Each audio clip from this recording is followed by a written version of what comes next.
Rangovas atliko darbus, kurie nebuvo numatyti sutartyje. Ar privalo užsakovas apmokėti šios darbus? Civilinis kodeksas ir teismų praktika šiuo klausimu duoda vienareikšmišką atsakymą. Rangovas neturi teisės reikalauti apmokėti už papildomus darbus, dėl kurių nebuvo gautas užsakovo sutikimas. Tiesa, civilinis kodeksas numato vieną išimtį.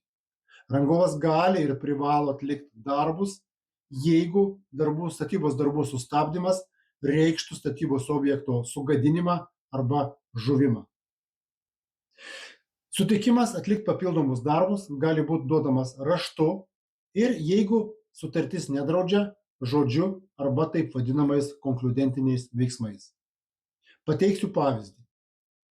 Rangovas atlieka papildomus darbus, užsakovas stebi, kontroliuoja kokybę, duoda nurodymus. Teisminio ginčo atveju teismas greičiausiai tokius užsakovo veiksmus pripažintų kaip sutikimą atlikti papildomus darbus.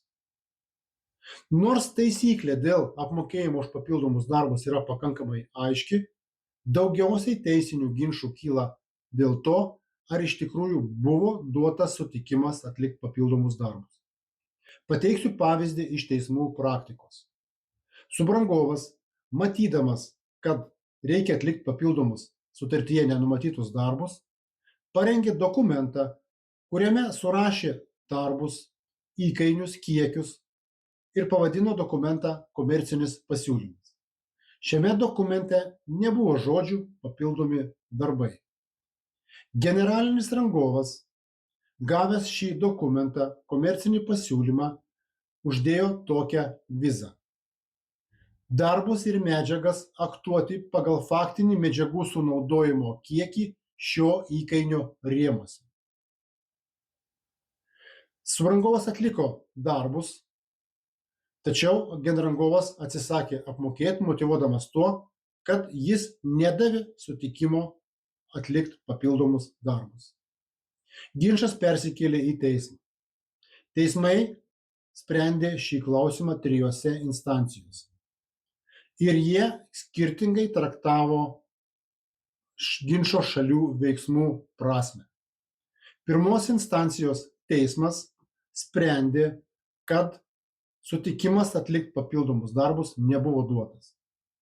Apeliacinis instancijos teismas sprendė priešingai, kad sutikimas atlikti papildomus darbus buvo duotas.